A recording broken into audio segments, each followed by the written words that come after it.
Assalamualaikum warahmatullahi wabarakatuh.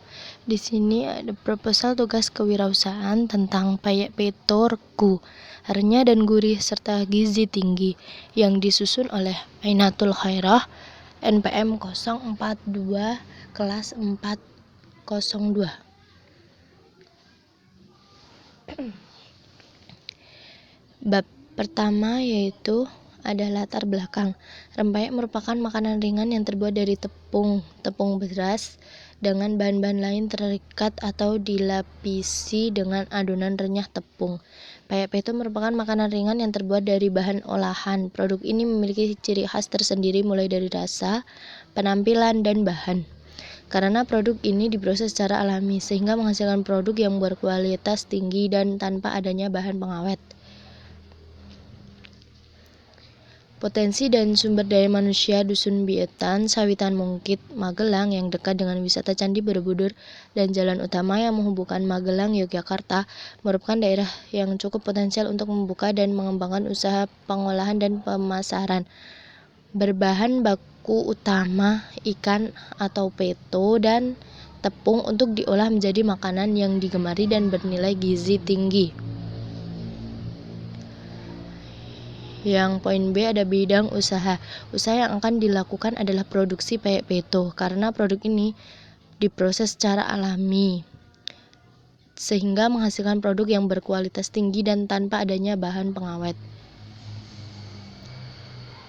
Dengan rasa yang memiliki ciri khas tersendiri, payek peto dan mudah dalam proses pembuatan produk ini dapat laku di pasaran. Hal itu juga dilihat dari berbagai aspek. Tempat yang akan dijadikan usaha memiliki keunggulan, di antaranya yang pertama, lokasi yang mudah dijangkau sehingga memudahkan proses penjualan. Yang kedua, sebagian besar masyarakat di Dusun Mertan, Parimono, Mungkit, Magelang ini bekerja di bidang pertanian dan perikanan sehingga sangat mudah sekali untuk memperoleh bahan baku yang asli dan alami. Yang poin C ada tujuan program. Yang pertama, mengembangkan jiwa kewirausahaan pada setiap mahasiswa. Yang kedua, melatih kerja secara kelompok dan menanamkan rasa tanggung jawab. Yang ketiga, meningkatkan pengetahuan tentang cara berwirausaha terutama dalam bidang pangan. Yang keempat, menciptakan lapangan kerja baru. Yang poin D ada target luaran. Yang pertama ada produk. Payek peto merupakan makanan ringan yang terbuat dari bahan olahan. Produk ini memiliki ciri khas tersendiri mulai dari rasa, penampilan, dan bahan. Payek peto merupakan salah satu makanan yang cukup digemari. Selain renyah dan gurih, payek yang dapat dinikmati sebagai camilan maupun lauk pelengkap sebagai pengganti kerupuk. Yang kedua ada penghasilan. Pembelian bahan baku per hari sekitar 250.000. Produk per hari 11 kg payek peto. Harga jual payek peto per kilo yaitu 40.000. Yang poin E ada manfaat kegiatan. Yang pertama yaitu media pembelajaran bagi mahasiswa dalam melatih dan mengembangkan kemampuan kerjasama dalam tim dan melatih mempersiapkan diri dalam zaman globalisasi terutama dalam bidang kewirausahaan. Yang kedua, adanya peluang merekrut pekerja baru atau mitra bisnis di masa mendatang, memberikan akses terhadap informasi dan teknologi. Yang ketiga, menghasilkan wirausaha muda, pencipta lapangan kerja, dan calon pengusaha sukses masa depan. Yang keempat, memungkinkan penyesuaian kurikulum yang lebih aplikatif pada dunia usaha. Yang kelima, program ini dapat mengurangi jumlah pengangguran yang ada masyarakat karena dapat membuka peluang kerja baru. Bab 2 yaitu ada produk. Masyarakat Magelang saat ini tidak asing lagi dengan rempeyek karena rempeyek memiliki banyak variasi dan juga merupakan salah satu makanan khas Magelang. Kebutuhan pangan di masyarakat terus meningkat. Kebutuhan akan makanan ringan ini bisa dijadikan sebagai camilan setiap hari, jajan khas, dan oleh-oleh bagi keluarga. Payek peto merupakan terobosan dalam bidang makanan ringan di Magelang dan sekitarnya sehingga memiliki kesempatan luas membuka usaha ini. Yang poin B ada analisis pasar. Yang pertama ada profil konsumen. Sasaran konsumen pada produk yaitu kalangan anak muda dan orang tua di daerah Kota Magelang. Yang B, pesaing dan peluang. Kebutuhan pasar terhadap kebutuhan pangan di masyarakat terus meningkat. Kebutuhan akan peyek peto ini bisa dijadikan sebagai camilan setiap hari, jajan khas, dan oleh-oleh bagi keluarga. Bagi masyarakat, produk peyek peto merupakan produk yang memiliki ciri khas tersendiri, mulai dari rasa, penampilan, dan bahan. Yang C, media promosi. Media promosi yang akan kami gunakan yaitu menggunakan media sosial seperti WhatsApp dan Instagram, serta Facebook. Yang D, strategi pemasaran. Pemasaran dilakukan dengan menjual produk secara langsung ke konsumen. Poin C, ada analisis ekonomi usaha. Berikut tabel pengeluaran yang dibutuhkan. Payback period yaitu sama dengan investasi awal dibagi keuntungan.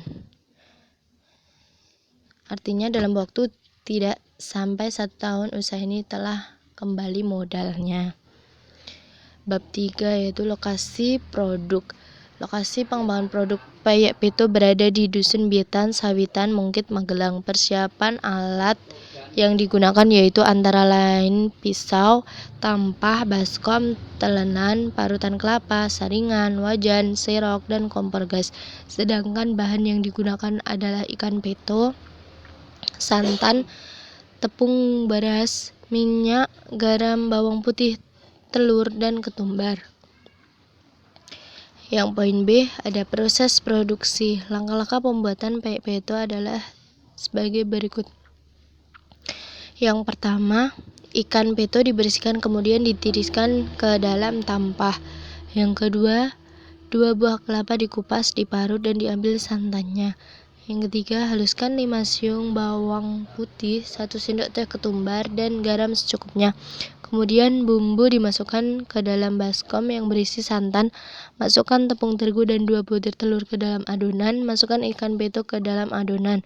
Selanjutnya yang terakhir, panaskan minyak lalu masukkan adonan menggunakan sendok sayur. Setelah matang, angkat dan tiriskan. Peyek yang sudah dingin dimasukkan ke dalam kemasan. Yang poin C, ada pemasaran produk. Pemasaran produk peyek peto regu di daerah sekitar Magelang dan target pemasaran produk kami adalah semua kalangan. Yang poin D adalah promosi. Promosi yang dilakukan yaitu dengan memanfaatkan media sosial seperti lewat story di Instagram, WhatsApp, Facebook, dan media sosial lainnya. Yang poin E ada evaluasi kerja. Evaluasi kerja dilaksanakan pada bulan ketiga. Dalam pengevaluasian kerja kami akan melakukan wawancara kepada beberapa konsumen yang kemudian menjadi acuan untuk meningkatkan kualitas produk. Yang poin F ada penyusunan laporan. Penyusunan laporan dilaksanakan pada bulan ketiga. Maaf itu salah mengetik. Dan laporan disusun sebagai bentuk pertanggungjawaban atas pelaksanaan kewirausahaan ini. Bab 4 yaitu biaya kegiatan. Berikut tabel biaya kegiatan yang dikeluarkan untuk membuat peyek peto. Jadwal kegiatan. Berikut yaitu jadwal kegiatan yang digunakan untuk menyusun laporan serta mempromosikan dan membuat peyek peto. Terima kasih. Sekian. Wassalamualaikum warahmatullahi wabarakatuh.